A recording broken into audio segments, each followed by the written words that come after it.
A warm welcome to everyone to the anesthesia class. The topic that we are going to study today is inhalational anesthetic agents.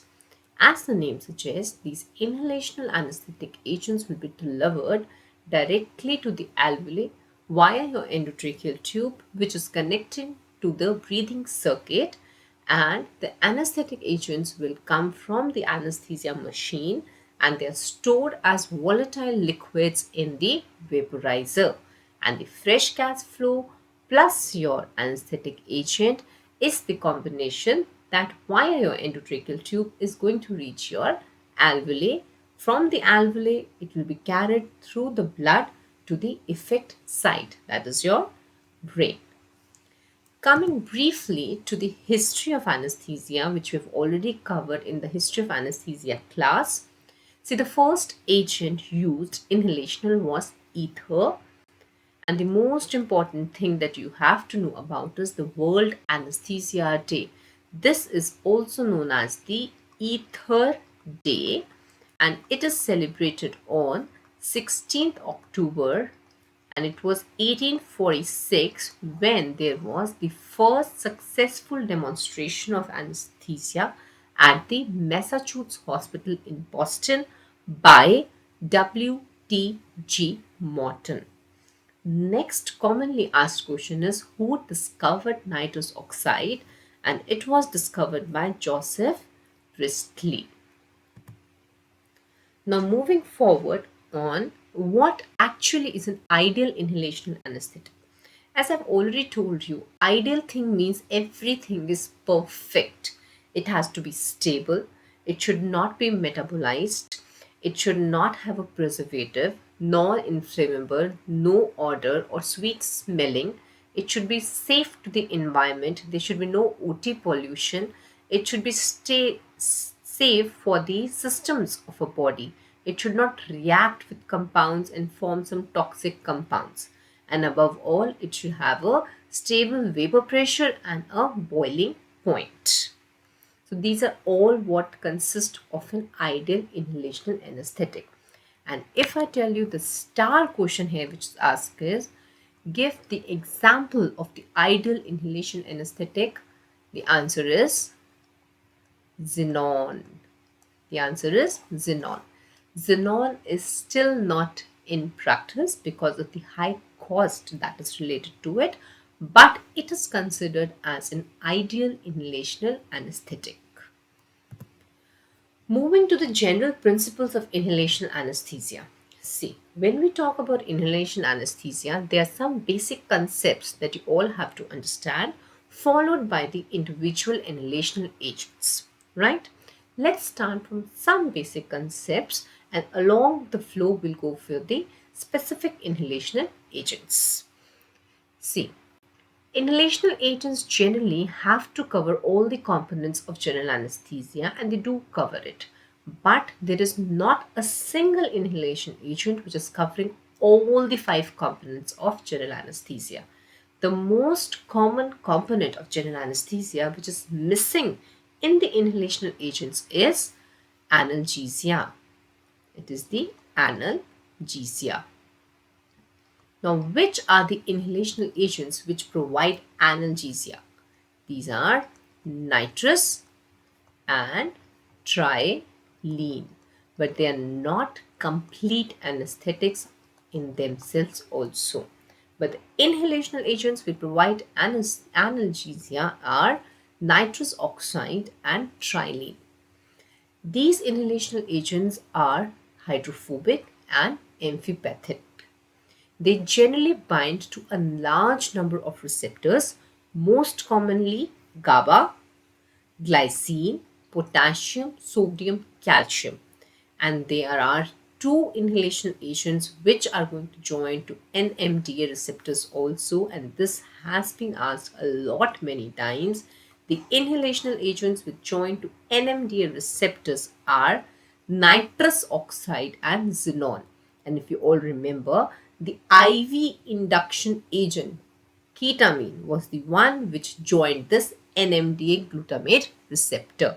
And in inhalational induction agents, is it's a nitrous oxide and xenon. See, when we talk about these inhalational agents, I told you they take a path, the path which starts from the vaporizers and it finishes at your brain. And the whole path of transfer of the inhalational agent is dependent upon the physicochemical properties of the drug.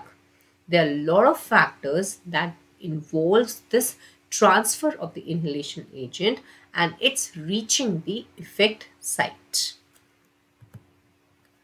If we name certain inhalation agents, the newer agents, these all agents are present in the form of volatile liquids, halothane, SIVO, ISO and desflurane. The older agents that were used but now they're abundant because of one or the other side effects associated with them, they are methoxyflurane, enflurane, chloroform trilene and ether. Now, two inhalational agents which are not completely anesthetic in nature, they are used as carrier gases, nitrous oxide and xenon. Nitrous oxide and xenon are the carrier gases. Now, when we talk about the uptake and distribution, that is the pharmacokinetics of the inhalational agent. See, I told you from where does it start? It starts in three steps. First, the anesthesia machine to the alveoli, that is your inspired gas mixture. Now, if you can think, then what will be the factors on which this inspired gas mixture will depend upon? Just imagine there's an anesthesia machine, there's a patient lying on the OT table. That's the condition, right? Now, it will depend upon on what dial setting you have put the vaporizer on. What is the setting of the vaporizer? Second, how much fresh gas flow you are giving, because this fresh gas flow is eventually going to dilute your inhalational agent. This is the second factor. Third, when you move forward, just imagine we have the breathing circuit and every circuit is made up of some material or the other, and there are certain materials which are known to absorb these inhalational agents.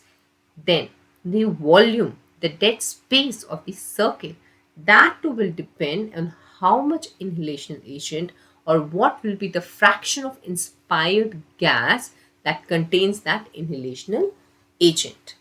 Then eventually you have your endotracheal tube and then the inhalational agent is going to reach your alveoli.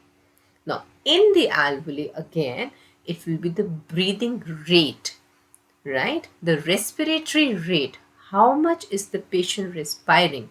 If the patient has high alveolar ventilation, suppose the patient has alveolar ventilation which is very high, it will mean that a lot of inhalation agent is going to come into the alveoli because of the hyperventilation of the alveoli.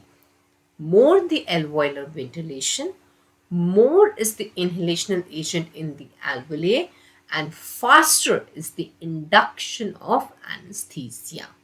That is the alveolar ventilation. Now from the alveoli, then the inhalational agent is going to go to your blood. This is anesthesia to alveoli. The fresh gas flow will depend upon all these factors. Then we have the FRC, the functional residual capacity.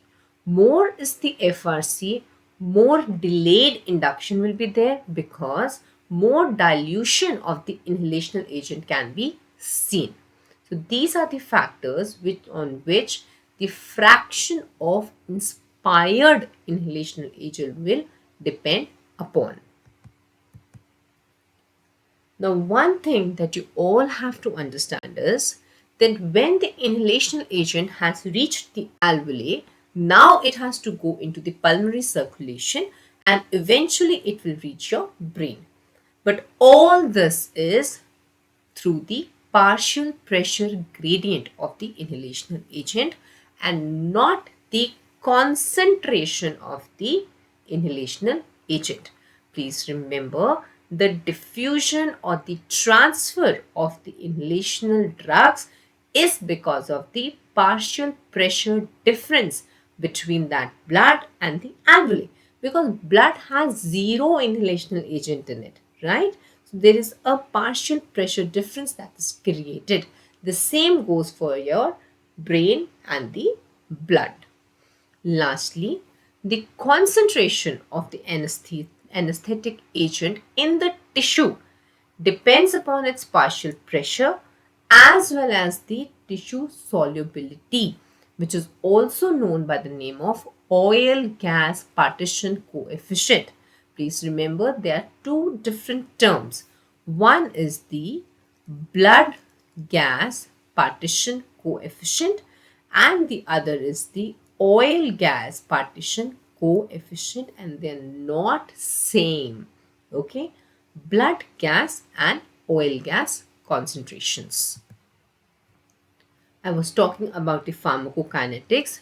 The inhalation agent has eventually reached your alveoli. Now, after reaching the alveoli, what actually happens? Now we have to understand a very important concept of taking in of the inhalational agent from the alveoli to the blood. I've already told you it all depends upon what is the gradient difference between them, right? And obviously, if you all remember, what does the Dalton's law said? The Dalton's law said that the total pressure in a closed space is equal to the individual gaseous pressures which are present in the mixture. Okay, and the total pressure of one alveoli is equal to A plus B plus C partial pressures. So more will be the partial pressure in the alveoli, faster can the inhalational agent go to the blood because of that partial pressure gradient which is conducted. Now this is through concentration effect. Now, when we talk about the concentration effect, it has two components. One is concentrating, and the other component it has is augmented tracheal flow. Done? I'll explain you both things with the help of an example. Now, see this example. This is the first inspiration that the patient has taken, and normally it is like 1% of inhalational agent is there, 19% is your oxygen, and 80% is your nitrous oxide. Generally, nitrous oxide and oxygen is given in the ratio of say 33% of oxygen and rest 66% is your nitrous oxide. Now, what happens is that nitrous oxide has a very high diffusion capacity in comparison to your oxygen and your 1% inhalational agent. The diffusion capacity of nitrous oxide is very high. It is around 35 times more diffusible than your N2. So what happens is the nitrous oxide has absent in your blood. So you have a partial pressure which is already created. And before even the inhalational agent or your oxygen passes to the blood, almost 50% of the nitrous oxide has already diffused out. I repeat, suppose the first one is the first alveoli, the first inspiration, and this is now present in the alveoli. Done? What happens because of the high diffusibility of the nitrous oxide? 40% of that goes to the vessels. If there is a vessel there, 40% of nitrous oxide is present in the vessels. Now let's recalculate the concentrations of the oxygen, inhalational agent and the nitrous oxide in the alveoli. Now first, the second gas, that is your inhalation agent, was 1 out of 100, which was 1%. Now, if 40% of the nitrous has gone inside the blood, what is left is 1 over 1 plus 19 plus 40, right?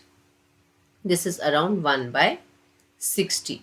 This is the proportion of into 100 if we do, this comes out to be around 1.6, approximately 1.7% of second gas. Can you see that the concentration of the second gas, that is your inhalational agent, has eventually increased in the alveoli because of the diffusion capacity of nitrous oxide, and this is known as the concentrating effect of N2O. Now, there is a void that is created in your alveoli because of the passage of 40 parts of nitrous oxide into the blood. Now, to fill that void, we have again an inspiration, and again the inspired air containing 80% of nitrous oxide, 19% oxygen, and 1% second gas is coming to the alveoli. And then again the second gas will be diluted or concentrated, and another percentages will be formed. The augmented tracheal flow leads to dilution of the inhalational agent in comparison to the figure number 2, but still it will be more than for figure number 1. If you recalculate it, the total inhalational agent that is present now is 1.4%, more than the first. This is the augmented tracheal flow, that is the increase in the inspired gas because of that void that is created in the alveoli because nitrous oxide has diffused out into the blood. Now talking about the second gas effect. As the name suggests, and very much you can see through this example, the second gas effect means that one gas is going to help the second gas to diffuse out from the alveoli and to be carried to the brain. That is your second gas effect. For example, it is nitrous oxide which acts like a carrier gas. Nitrous oxide diffuses out fast, increasing the concentration of the drug. So because of that increased concentration, you have a very high partial pressure difference between the alveoli and the blood. So readily the inhalational agent can have a piggyback with the nitrous oxide and it will get diffused into the blood vessels. This is your second gas effect. For example, this is the alveoli, this is the blood, the N2O will move and eventually the inhalational agent percentage will increase and it will move along with the N2O. This is your second gas effect, when one gas is helping the other gas to move fast through diffusion. Now we have reached the alveoli. Now the blood will go from alveoli to the pulmonary circulation. For that, we have already seen the effects, that are the concentration effect acting on the alveoli, and second is your augmented tracheal flow, and eventually your second gas effect. Now, we have to transfer the anesthetic agents to the blood. This transfer is dependent upon your blood gas partition coefficient. This is a very, very important term to remember. Blood gas partition coefficient. This states the concentration or the volume of the inhalational anesthetic agent in blood upon the volume of the inhalational agent in gas. More is the blood gas coefficient, it means that your inhalational agent is more soluble in blood.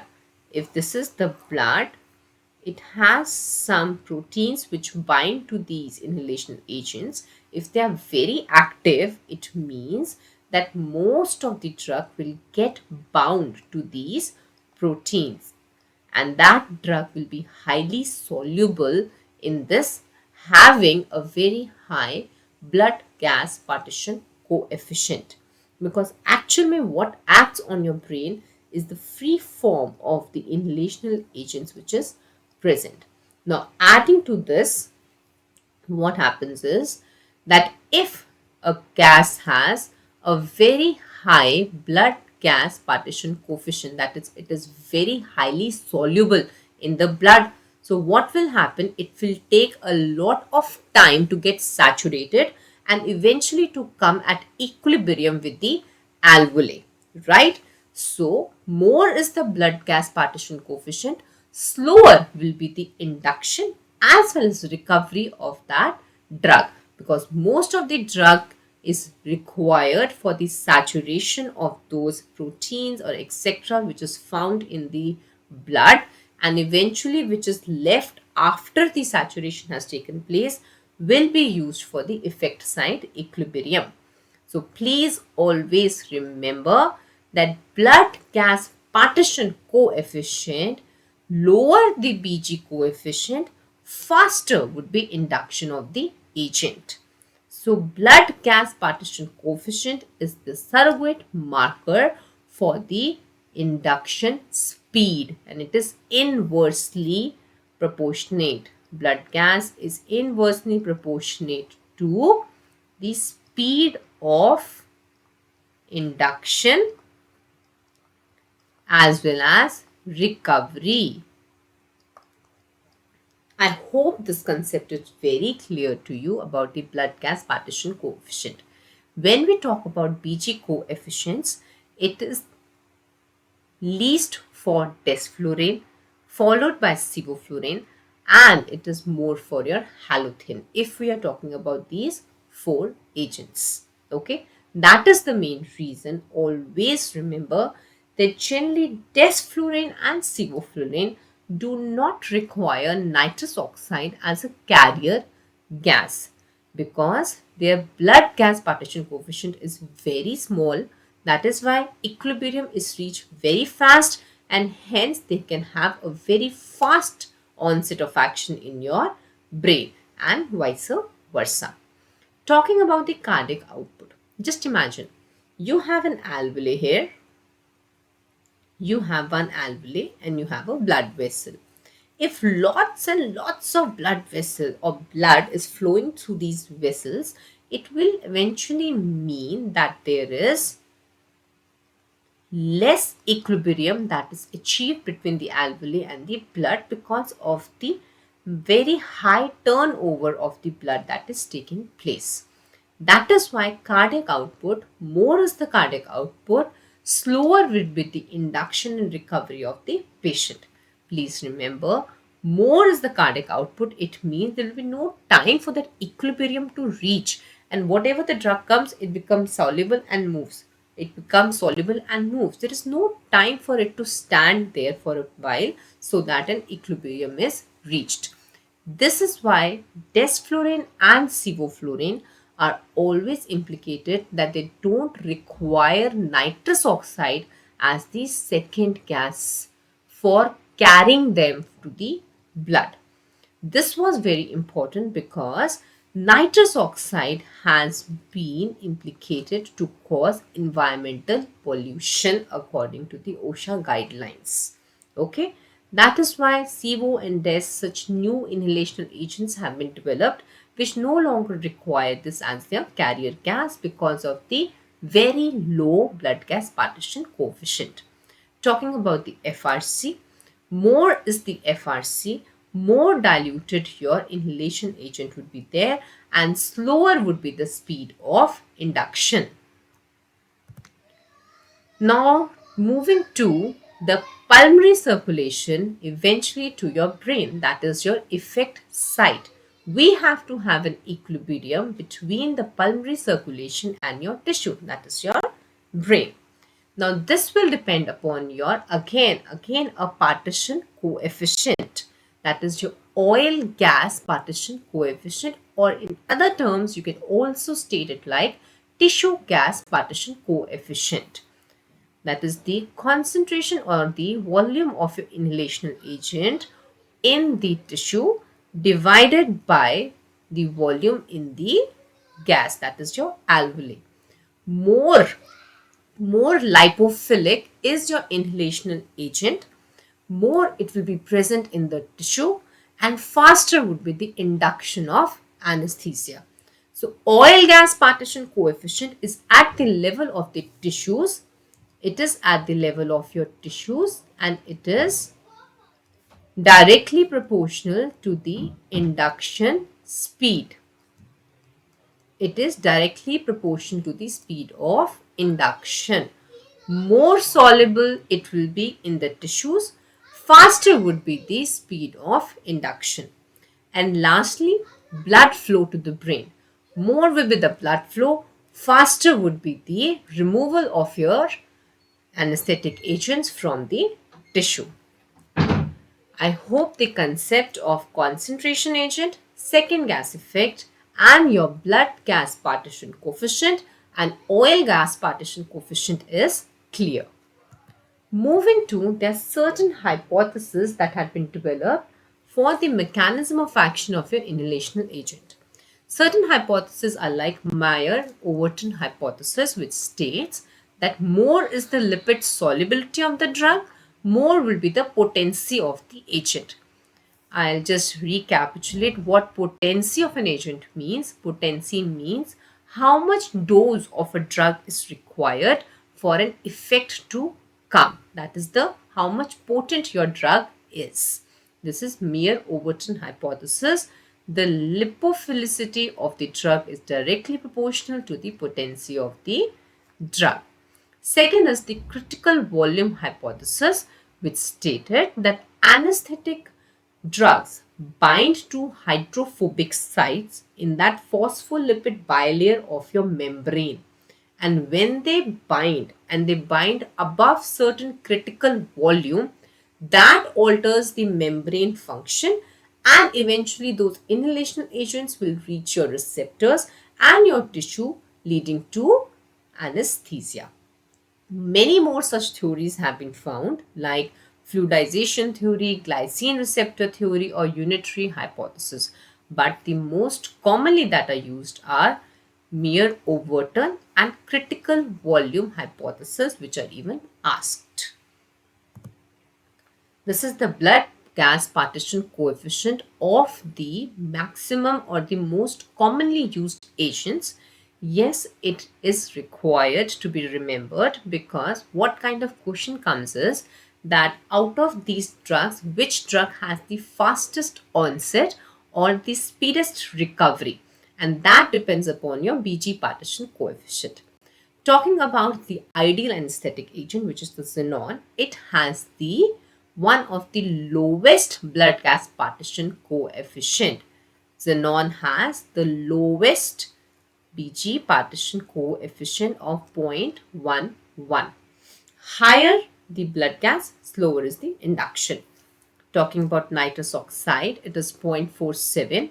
Desflurane 0.45. I already told you desflurane and sevoflurane have very low blood gas partition coefficient in comparison to your isoflurane and halothane. The maximum blood gas partition coefficient is that of methoxyflurane. The least is of xenon. The most is for methoxyflurane. I repeat, blood gas partition coefficient, the least is for xenon, so it has a speedy recovery and speedy onset, and the vice versa is for methoxyflurane. Now coming to a yet very important concept, that is the MAC, minimum alveolar concentration. What does that mean?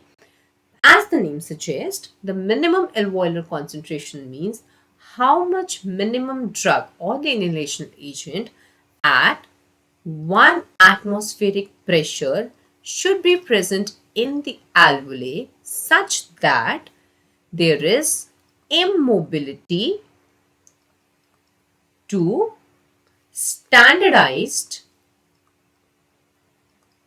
surgical stimulus. That is, there is inability to a standardized surgical stimulus, that is your MAC of an inhalational agent in 50% of population. I repeat, what is MAC? At 1 atmospheric pressure, it is the concentration of the inhalation agent which is present in the alveoli to cause immobility to a standardized surgical stimulus, which generally is the incision in 50% of the population. When we talk about MAC, it is the best measure of potency. Please remember this. MAC tells you about the potency of the drug. Okay, this is your MAC. Even the oil gas partition coefficient that we were talking about, that more is the lipophilic drug, more would be the potency of the drug. So the oil gas partition coefficient can also be a surrogate indicator of the potency of the drug. Now, how is MAC related, the MAC value, to the potency? More is the MAC, less will be the potency of the drug. It is inversely proportionate. More is the MAC, that will mean more the drug is required for immobility for a standardized surgical stimulus. So less potent will be drug in 50% of the population. Now let's see about the MAC of most commonly used inhalation agents. Nitrous oxide has the maximum MAC. So the least potent drug would be your nitrous oxide.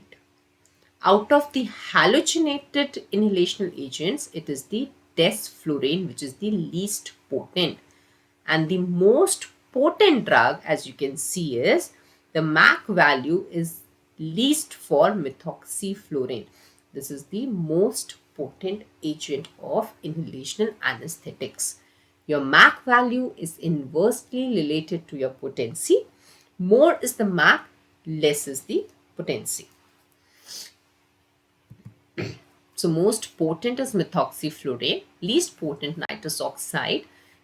Talking about the least potent halogenated agents, that is halothane, enflurane, then desflurane, sevoflurane, isoflurane. Out of all these, it is the desflurane which is the least potent. I've already told you about the oil gas partition coefficient. This is something extremely important about the MAC, and a lot of question every year comes from that: which factors are going to affect the MAC value and how.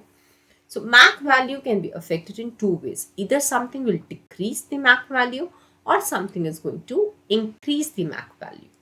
Now first, talking about the decrease in the MAC value. When we talk about the decrease in the MAC value, it will depend upon, first, hypothermia. Hypothermia, obviously in hypothermia the BMR decreases, so the MAC value will eventually decrease. Hyperthermia, both will decrease the MAC value until and unless the temperature is more than 42 degrees Celsius. Then only the BMR increases to such high levels that your MAC value is going to increase. Or hyperthermia, the MAC value decreases until and unless the temperature is more than 42 degrees Celsius. I hope that is clear. Moving to second, age. The maximum MAC value is at the 6 months of age. This is the maximum MAC value. And as with age, in every decade, the MAC value is going to decrease by 6%. In elderly, MAC value is very less in comparison to young, maximum at 6th month of age. Alcohol. Anything that is acute. Okay, anything that is acute means that the patient is acutely intoxicated. The patient is already dizzy, he's already a bit sedative. So the MAC value is eventually always going to decrease because you'll require less of the drug, right? So the MAC value decreases. Vice versa happens for chronic intoxications. What happens in chronic intoxications now? A resistance develops in the body. So the MAC value will increase in chronic abuse patients. Hematocrit. Anemia less than 10% of the hematocrit is going to lead to decrease in the MAC value. Hypoxia, hypercarbia, all these two parameters are going to lead to decrease in the MAC value. Blood pressure, hypotension, again decrease in the MAC value. So all these are going to change your MAC values. Next important comes your electrolytes. Hypercalcemia is going to decrease your MAC value. Hyponatremia is going to decrease your MAC value because of the alteration in your CSF. I repeat again, hypercalcemia and hyponatremia.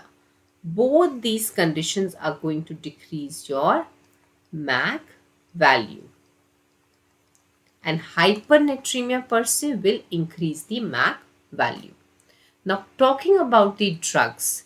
See, when we talk about the drugs, all the induction agents or all the anesthetic agents specifically will lead to decrease in the MAC, be it lignocaine, your opioids, your barbiturates, benzodiazepines, ketamine, all are going to, dexmedetomidine, clonidine, everything is going to decrease your MAC value until and unless you have certain drugs which are sympathetic stimulators. Okay, for example, cocaine.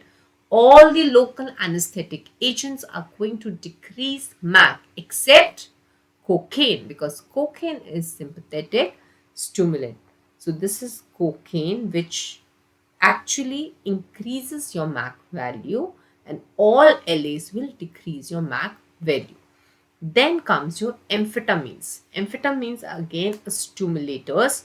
On chronic use, the MAC value will decrease, but if someone is under acute intoxication of amphetamine, which is a sympathetic stimulant, in that case, MAC value is going to increase. In that case, what is happening is your MAC value is increasing. This is your amphetamines. Next important is your pregnancy. A lot of time this has been asked how pregnancy is going to change the MAC value. MAC is going to decrease by 1/3 at 8 weeks, and it will come back 72 hours postpartum. And this happens because of the effects of progesterone. Your progesterone has sedative effect.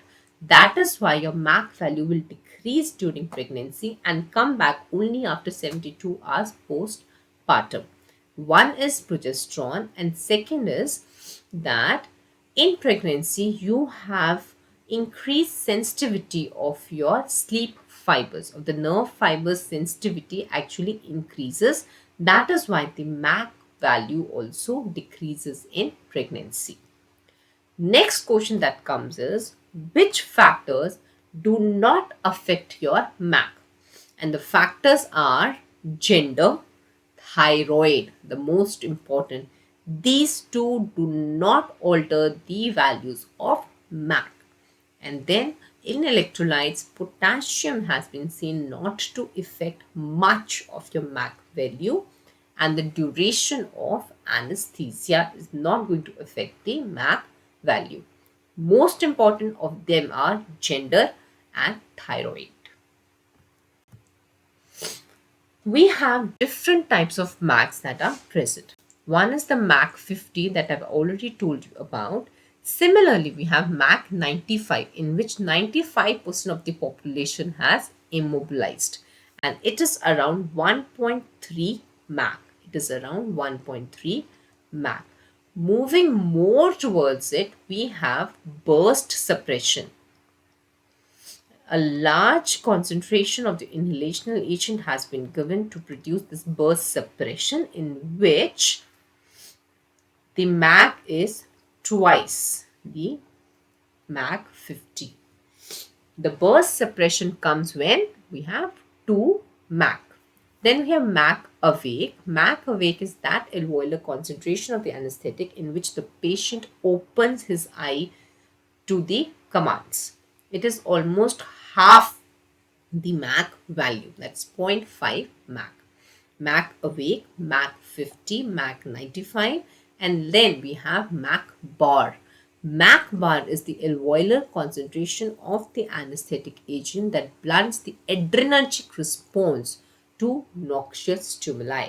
I repeat, MAC bar is to blunt the adrenergic response to any noxious stimuli, and it is around 1.5 MAC. It is around 1.5 MAC.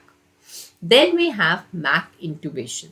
MAC intubation is almost similar to what is MAC 50. It suppresses the hemodynamic response to the surgical instruments, to the surgical stimulants. That is around 1.1 MAC. So these are the different types of MACs that you all have to remember. MAC 50, 95, awake, bar, and MAC intubation. Moving to the metabolism, out of all the inhalational agents, generally they're not metabolized, or they're metabolized very least because they're excreted as such by the lungs.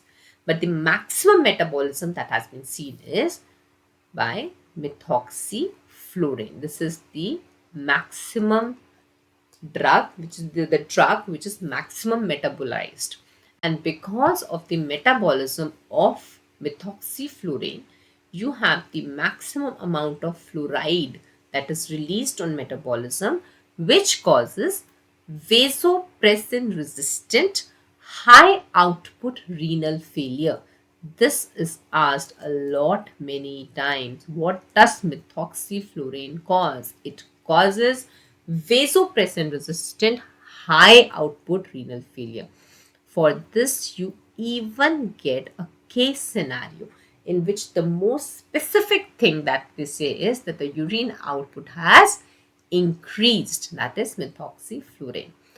Halothane around 25%, SIVO-ISO are very less, and nitrous oxide has no metabolism at all. I hope the concept of this is cleared. Now moving to the pharmacodynamics. Pharmacodynamic is what does the inhalational agent is going to do with your body. Before we start with the pharmacodynamics, one very important slide that I have missed is about your environmental effects. See, the inhalational agents are known for their ozone depletion and the greenhouse effect. When we talk about the ozone depletion, the agents which have been considered to cause it, nitrous oxide and halothane. Whereas when we talk about the greenhouse effect, it is the desflurane and nitrous oxide which are important for the greenhouse effect. I repeat again, ozone depletion, nitrous oxide and halothane have been implicated for ozone depletion, and greenhouse effect, desflurane and nitrous oxide. Talking about the maximum OT limits, if we have only nitrous oxide, then the maximum OT limit is 25 parts per million. That is, this amount of nitrous can be present in the atmosphere that we are breathing. It is just 25 ppm. When we add volatile anesthetics also along with nitrous oxide, this safety margin will drop to 0.5 ppm. This is the drop of the safety margin. And when we are using only volatile anesthetic without nitrous oxide, it is just 2 ppm, parts per million. It is just 2 parts per million.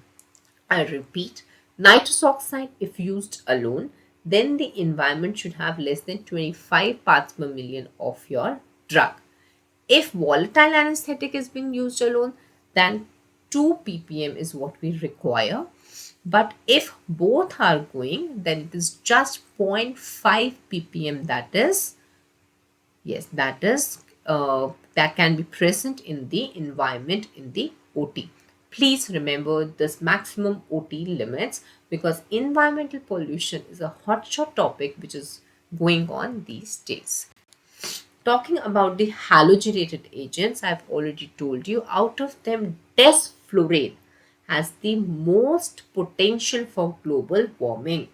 Which drug has the most potential for global warming is your desflurane. Please don't get confused that desflurane is such a new inhalational agent. It has to be perfect. No. This is the drug which is causing the maximum warming potential out of all the inhalational agents. A brief of the physicochemical properties that we have already discussed about the inhaled anesthetic agents.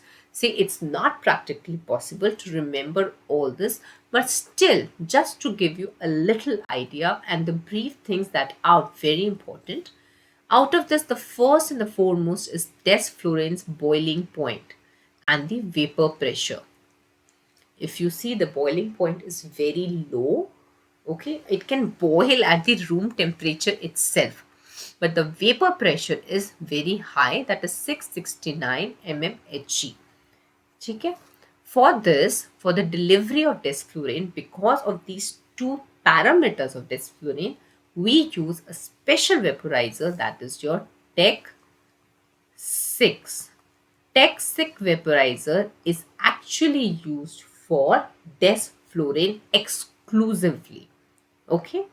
When we look at the blood gas partition coefficient, I have already told you that the lower is the blood gas partition coefficient, faster would be the induction of the agent.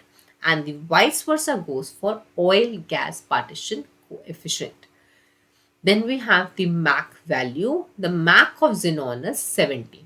I did not tell you this, but the MAC of xenon is 70, and metabolism in the body, it is almost negligible except sevoflurane, but that too it is very less in comparison. So I hope the physicochemical properties of inhaled anesthetic agents and all the concepts that I have tried to explain to all of you has clear. Moving now to the individual drugs. When we talk about the individual drugs, the very first ideal anesthetic agent that comes into mind is your xenon.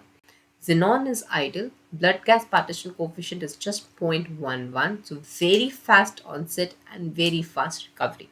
It is an NMDA antagonist. This is generally asked. This is a NMDA antagonist, high cost, very rapid induction, rapid offset, and no effects, no side effects on any organ system has been yet discovered. No malignant hyperthermias. It does not have any metabolism, and there are very less chances of environmental pollution using xenon. The only disadvantage of xenon is the high density. The high density of the xenon leads to increased flow resistance and work of breathing, so not much preferred in your asthmatics or COPD patients who are actually complaining about that restlessness and breathlessness. So xenon is highly dense, which restricts the flow and also increases the work of breathing. Coming over to the second inhalational agent, that is your nitrous oxide or the laughing gas. When we talk about nitrous oxide, it is colorless, it is odorless. It has a critical temperature of 36.5 degrees Celsius, because of which it can be stored in cylinders in the form of liquid, and so can the cyclopropane and carbon dioxide can. The MAC value of nitrous oxide is very high. It is around 104. It is the least potent agent. When we talk about the mechanism of action, the mechanism of action of nitrous oxide is through various receptors. For example, analgesic component is via opioid receptors. Anxiolysis is via the GABA receptors. And the anesthesia that is given via nitrous oxide is because of its NMDA receptor property. I repeat, nitrous oxide has a lot of receptors like opioid receptors, GABA receptors, and NMDA receptors. And the beauty of nitrous oxide is it does not have any residual effect and it does not have a metabolite. Nitrous oxide's pharmacodynamics. It has a biphasic response. Biphasic I mean directly if it acts, it is a myocardial depressant. Okay, it is a myocardial depressant, but it has a biphasic response where it was seen that the decrease in the pulse rate or the blood pressure of the patient is biphasic, and eventually you have a stable BP of the patient. The only con of nitrous oxide when we talk about the cardiovascular system is PVR, pulmonary vascular resistance. Nitrous oxide is contraindicated in pulmonary hypertensive patients. Please remember this thing. Pulse rate and blood pressure are almost stable, but pulmonary vascular resistance can increase. Talking about respiratory system, we have again shallow and very fast breathing, which are we have an increase in respiratory rate and decrease in tidal volume. It inhibits your barorespector reflexes and your hypoxic drive in the carotid body. It inhibits the carotid body hypoxic drive. Talking about the CNS, it increases the ICP. It will increase the cerebral metabolic rate also, thus contraindicated in neurosurgery. So in neurosurgery, you have just known that nitrous oxide is avoided. Clear? Neuromuscular, it does not have any muscle relaxant property and nor do it has a malignant hyperthermia. Talking about the GIT system, nitrous oxide leads to the activation of the CTZ area in the medulla, which leads to increase in the PONV. Nitrous oxide is known factor to cause post-operative nausea, vomiting. Elimination, again, it is not metabolized, it is all through your lungs, it is least metabolite, thus safest. Done. Coming to complications or the side effects of nitrous oxide, it binds irreversibly to the oxidized cobalt atom of vitamin B12, leading to megaloblastic anemias. Please remember, nitrous oxide is known to cause megaloblastic anemia. Nitrous oxide is, here is my pen. Yeah. Nitrous oxide is known to cause pernicious anemia as well as megaloblastic anemia because of the deficiency of B12. Then it also decreases the activity of two more enzymes. One is responsible for DNA synthesis and other is responsible for myelin synthesis. These are your M form M, methionine synthetase and thymidylate synthetase, which lead to a lot of other complications. For example, if myelin synthesis is decreased, it leads to subacute combined degeneration of spinal cord. DNA synthesis is decreased, it leads to bone marrow depression, peripheral neuropathy, pernicious anemia, and yes, it has been implicated as a teratogenic agent also, but still studies are under trial. The one concept about nitrous oxide, I just hope the nitrous oxide physical properties, the pharmacodynamics, how it is going to affect all our system is quite clear. Then we have diffusion hypoxia, which is also known by the name of Fink effect. The Fink effect can be hypoxic hypoxia, or the other name is dilutional hypoxia. What happens in diffusion hypoxia is, I've already told you, nitrous oxide is very much soluble, or the diffusion capacity of nitrous oxide is very high, right? So what happens is during the time of extubation,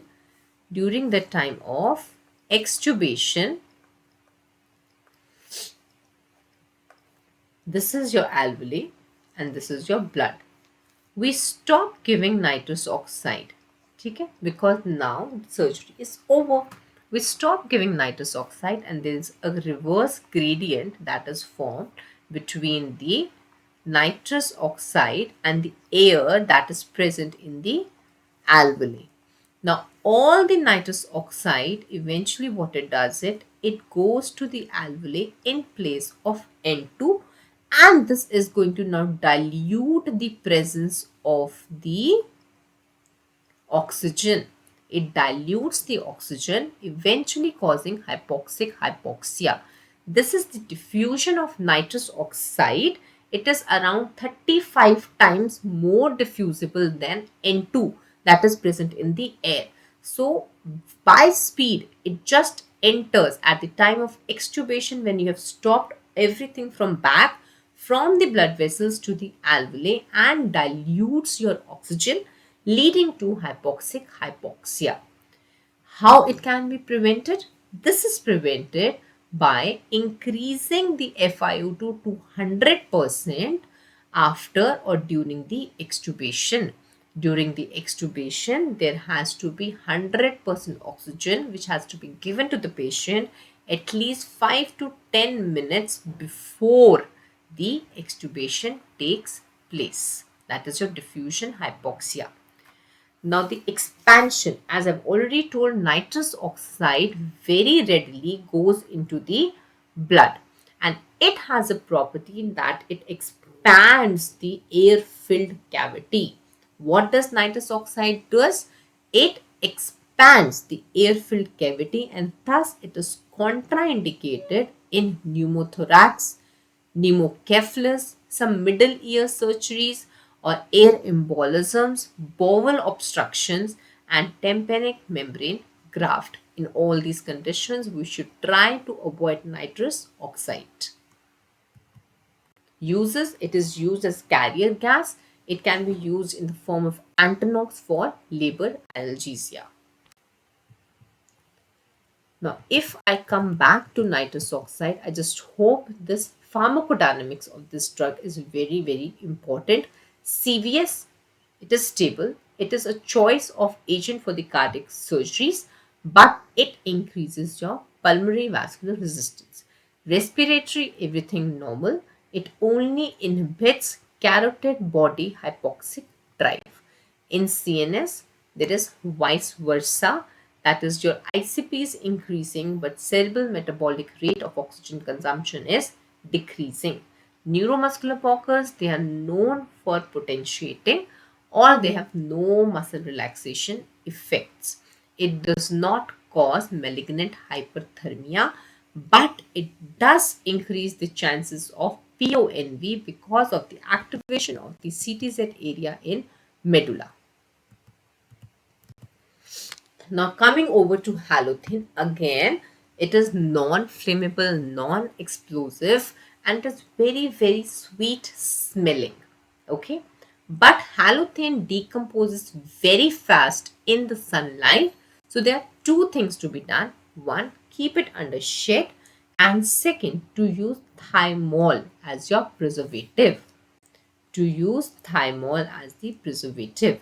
Because of the rapid change, we have to prevent this decomposition of the halothane. These halothanes are always provided in an amber colored bottle. They are always provided in an amber colored bottle.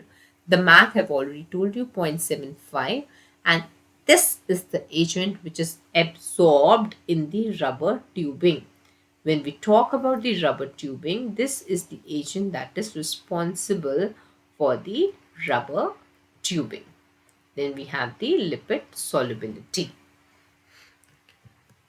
See, when we talk about halothane, halothane has a negative effect on the cardiac system. It leads to bradycardia and it is a direct myocardial depressant and it depresses the function of the SA node.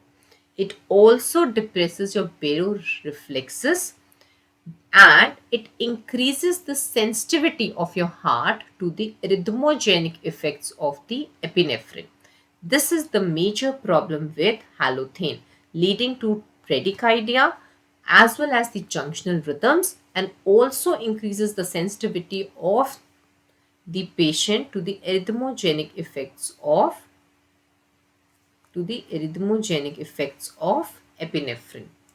1.5 microgram per kg is the safe dose for halothane when used, the safe dose of epinephrine to be used along with halothane, especially to be known for pediatric cases like tonsils and adenoids. Even now, some of the ENT surgeons do instill or spray the LA with adrenaline, and the halothane is going as an induction agent. In that case, you have to stop it at around, you have to stop the halothane whenever the adrenaline is being infiltrated, right? There is very minimal decrease in SVR. It is mostly implicated for the action on the inotropic nature of the heart, that is bradycardia. Respiratory system, it leads to fast and shallow breathing. RR increases, tidal volume is going to decrease. There is a severe depression of your drives. Your hypoxic ventilatory drive is severely defected. The beauty of halothane is it is an excellent bronchodilator. Halothane, as the name suggests, H equals to B. H can become B. It is an excellent bronchodilator known to be used in asthmatic patients, and it also depresses the mucociliary function. These all are the cons of halothane. CNS, it is not used because it is the worst uncoupler. If you all remember the IV induction agents, what actually happens is the cerebral metabolic rate of oxygen, it decreases, and so does the cerebral blood flow and ICP. But vice versa happens when we talk about the inhalational agents.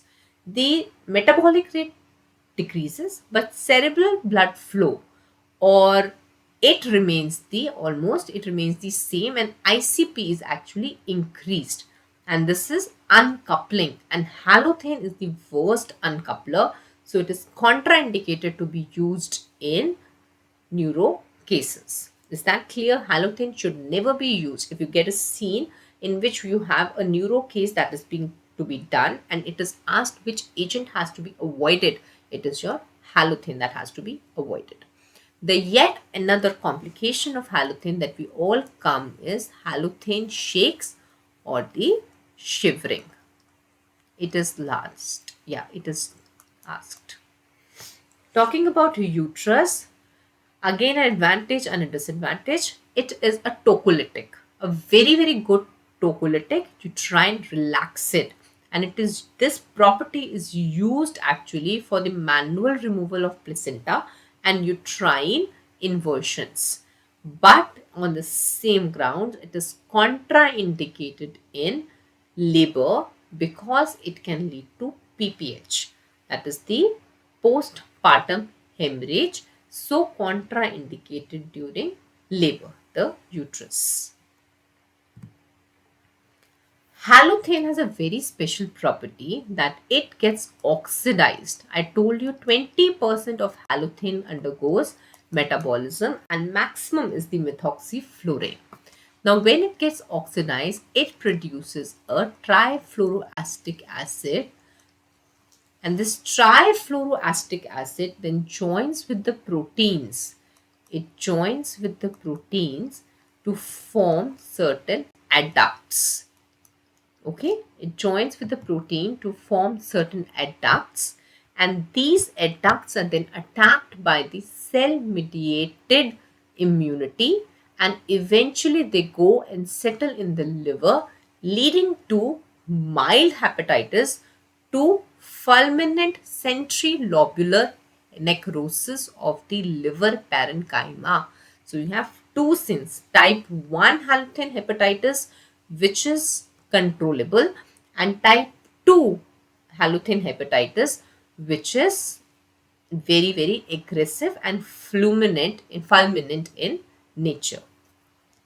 Now, factors. Now, I hope you have understood the pathophysiology. It is all about the T cell mediated immunity, which is activated because of the formation of a complex between your TFA, which is the metabolite of the uh, halothane when it is oxidized or it is metabolized in the body with protein. This leads to halothane hepatitis. Halothane hepatitis is of two types, 1 and 2. It is generally not asked, but as we go with the flow, the type 1 is the mild form of it, okay? And in the mild form, you have again mild elevations of your AST and ALT. It is just a focal necrosis and it is self-limited. But when we talk about the fulminant type of halothane hepatitis, it is because of the multiple exposures if the patient has been. For example, it is always recommended that if halothane is given today, then it should not be given within 3 months. I repeat that the gap between two halothanes should be at least 3 months. There is a marked elevation of ALT, AST, or your bilirubin alkaline phosphatase in fulminant form, because now it is like a centrilobular or pan. It is no longer focal necrosis. It is almost the necrosis of major form of your liver parenchyma. The treatment is supportive, and the agent of choice in patients who are suffering from halothane hepatitis is sevoflurane. I repeat, sevoflurane is the agent of choice of the patients who have a history of halothane hepatitis. So the contraindication would be halothane. All the halogenated inhalation agents should not be used in malignant hyperthermia. Postpartum hemorrhage, if you're suspecting, you should not give halothane to such patients. Liver dysfunctions, adrenaline, if the ICP is increased, hypovolemia, aortic stenosis, that is the case of fixed cardiac outputs in which halothane should not be given because it increases the tendency of various arrhythmias. Yeah. Then pheochromocytoma, again we have sympathetic discharge in pheochromocytoma, so it is not used. And again we have autoimmune disorders in which we avoid using halothane. Halothane's major uses are bronchial asthma because it is a very good bronchodilator, and second are the pediatric cases because it is a sweet smelling liquid. So generally if sevoflurane is not present, it is the halothane which is mostly used. Coming to isosevo and desflurane. See, all these three I will be explaining. Uh, I will be explaining all these three collectively only. Okay. Talking about them, iso and desflurane. Your isoflurane and desflurane, they are very pungent in smell. So these two drugs are not the drug of choice for induction. Always remember, we do not induce the patients with iso and des.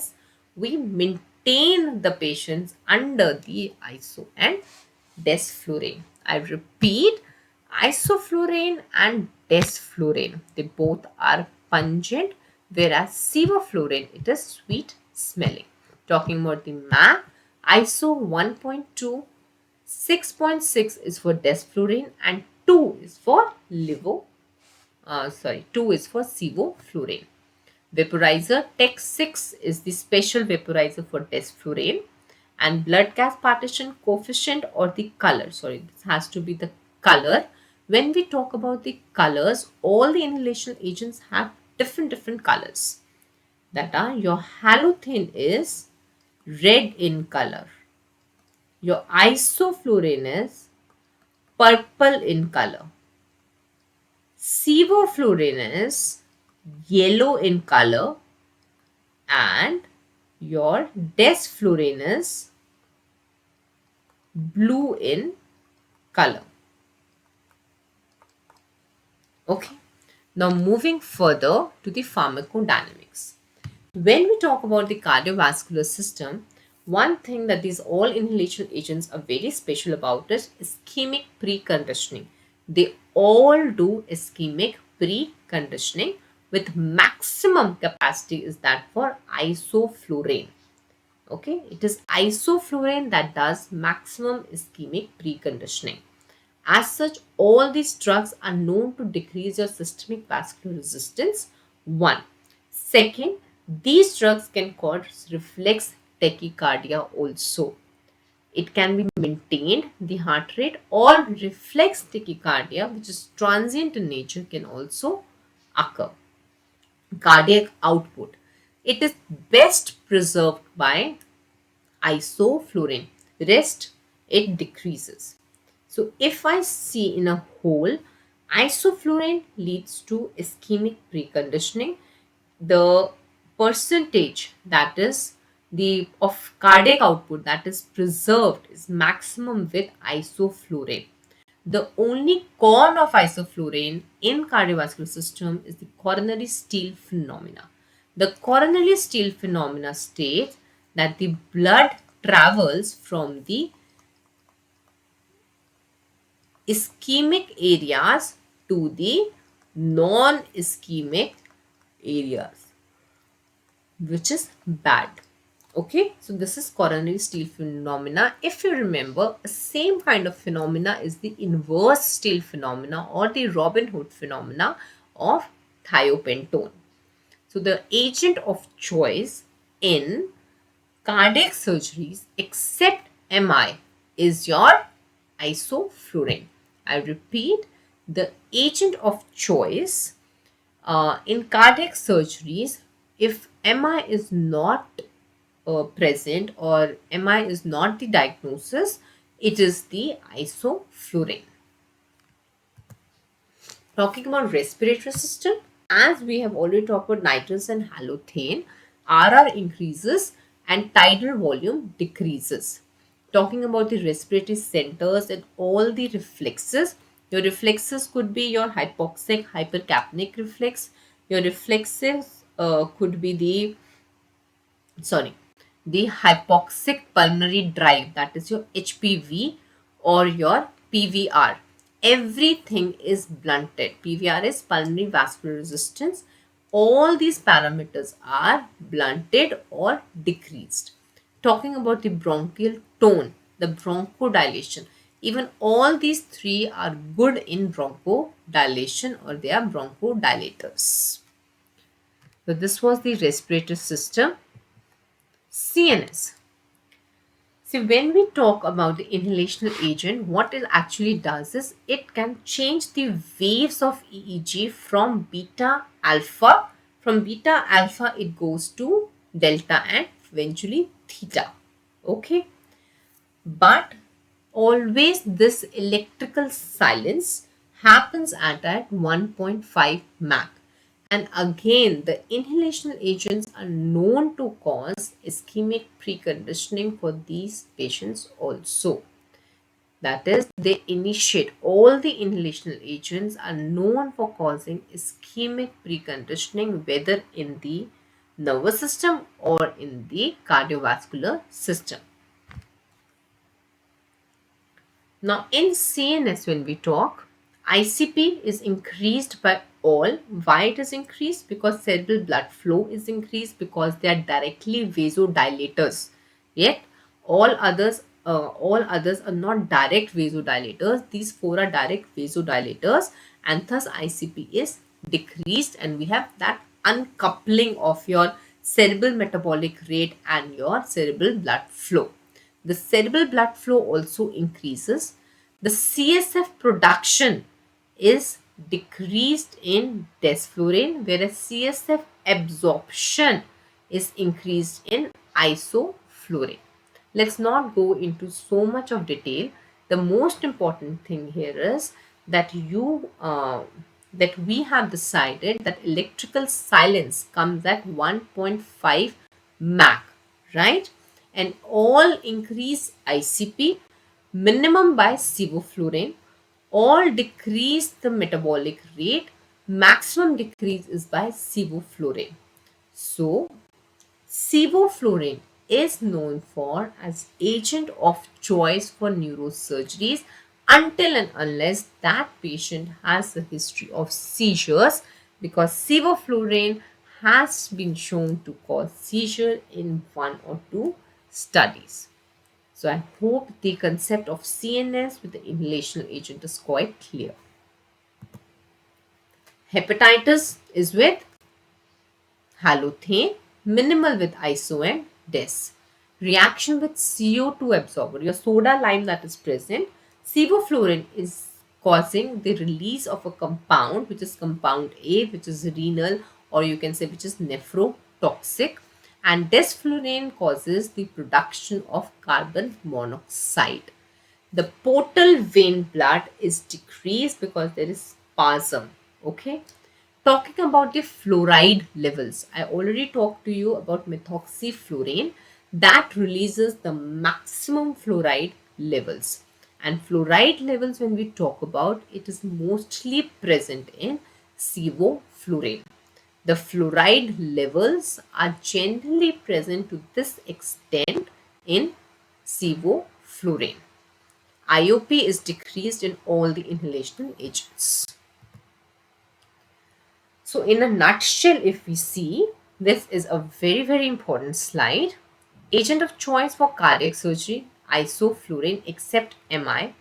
Liver disease, it could be iso, and renal failure, it could be sevoflurane also. Hypotensive anesthesia, isoflurane. If elderly or obese, which are two aparts, right? Elderly hair and we have obese patients in which we can suspect that we'll have a delayed onset as well as recovery. For that, desflurane is one of the best choices in elderly and obese, which are extremes. Then sevoflurane. Sevoflurane, I've already told you, it is sweet smelling and the blood gas partition coefficient is very less. Thus, it can be used for daycare surgeries. It can be used for neurosurgeries. It is the choice in neurosurgeries. Agent of choice if someone gives you the history of halothane hepatitis. Okay, this is in broad or in a nutshell. I have briefed that which are the agent of choice in which under which condition.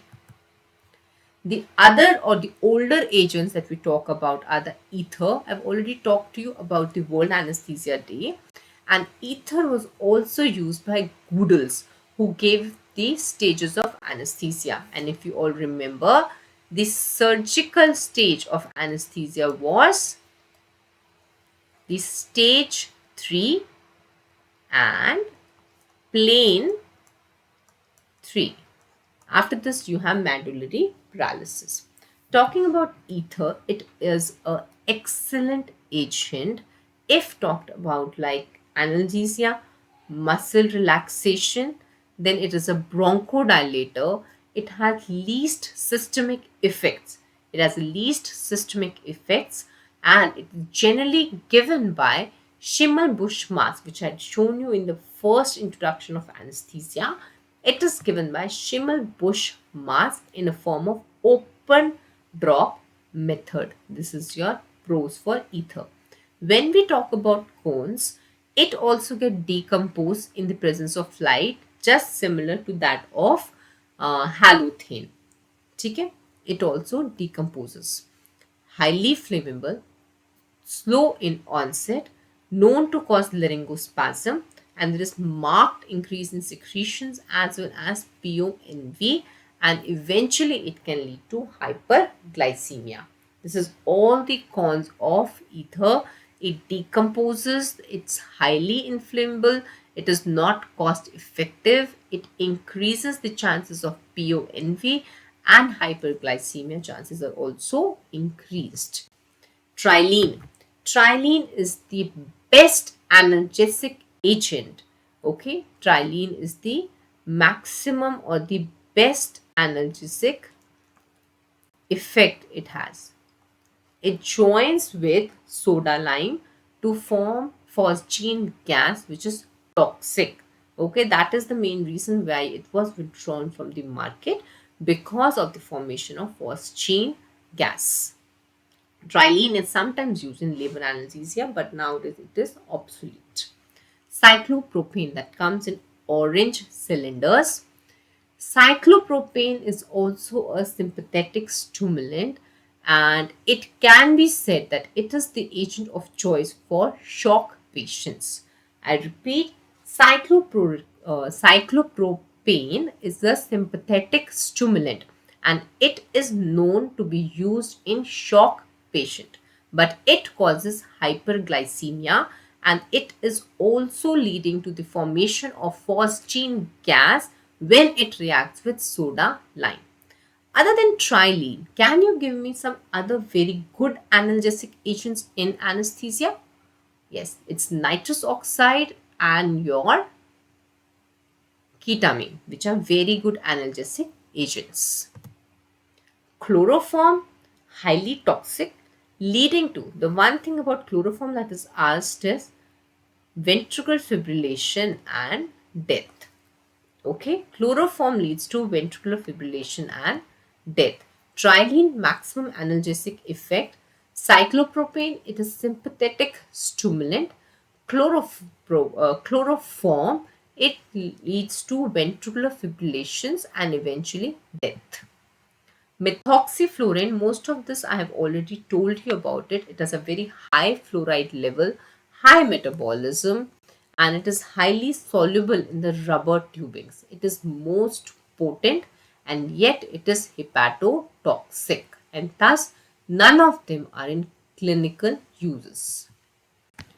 The clinical pharmacology, which I've already told you, just a brief summary of what I have told uh,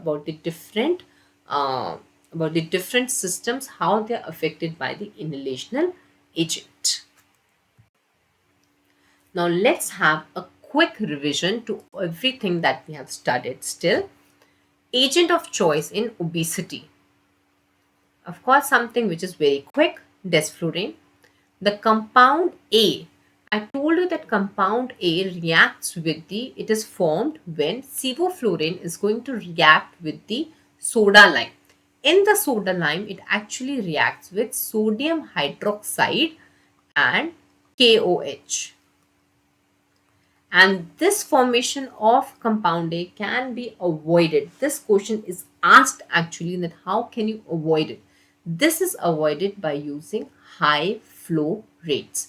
This is why compound A is not formed generally, and we can use high flows to prevent it. Airway irritation, the most is by desflurane. Then color coding, I hope you all remember it. Red halothane, blue desflurane, purple isoflurane, red halothane, and eventually we have yellow, that is sevoflurane. All inhalational agents decrease pulmonary vascular resistance. There is only one that increases, and that is your nitrous oxide. Which is that agent? Is nitrous oxide. Agent of choice in liver failure, desflurane is the first answer to be given. Renal failure, desflurane. Maximum metabolism, which agent? Methoxyflurane.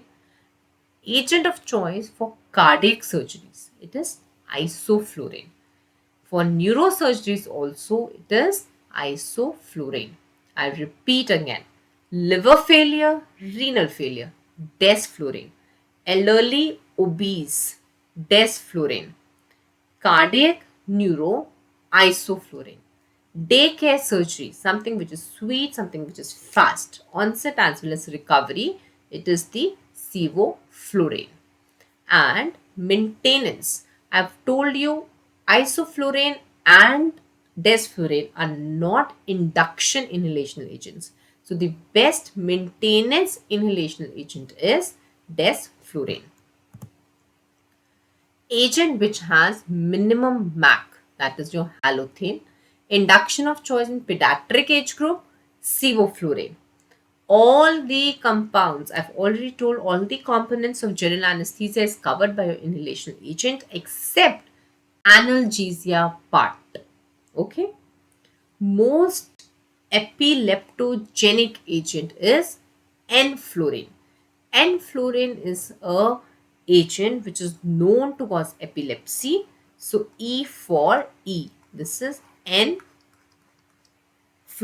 The other agent which can cause seizure is S for S. That is your sevoflurane. Good.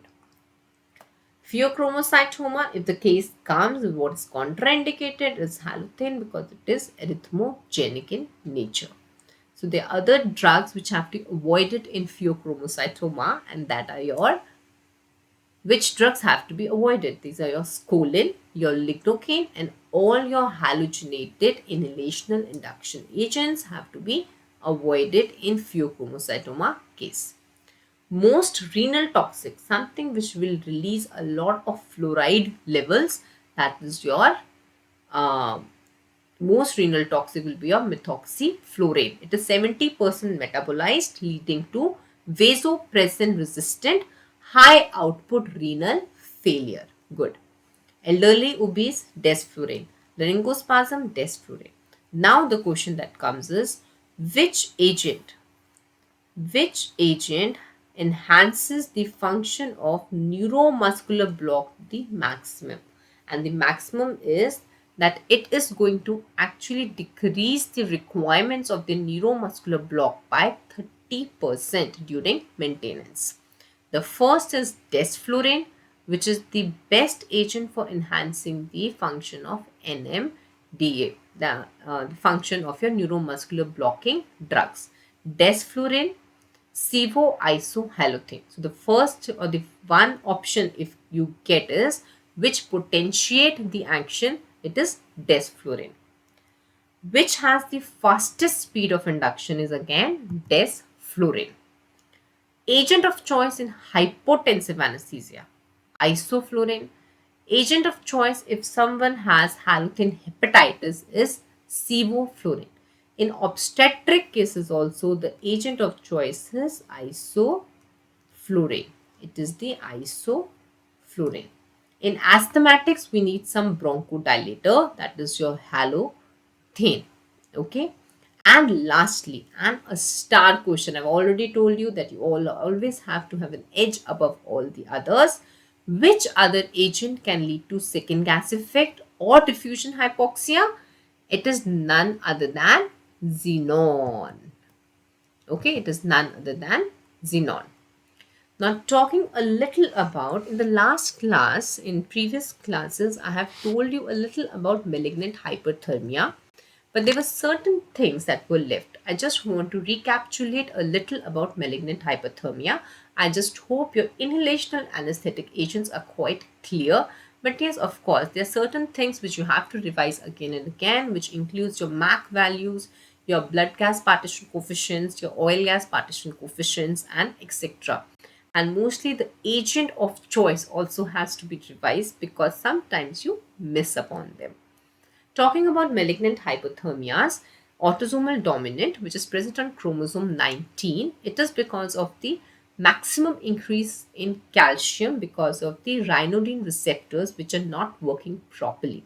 What actually happens is there's a lot of calcium that comes intracellularly and they actually inhibit the production of troponin and thus inhibit the production of ATP also, which is we have an uncontrolled aerobic and anaerobic metabolism that is taking place, because of which we have hyperkalemia, myoglobinuria, and etc. etc.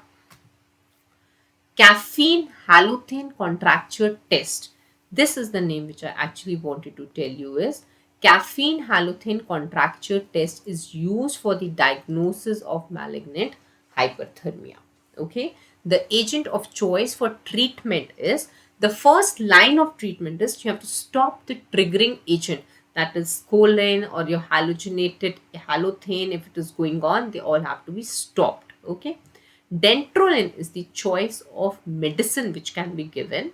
And in dentrolin, the one question that is asked is, that which is that specific complication which is not present in dentrulin, and that is your renal dysfunction.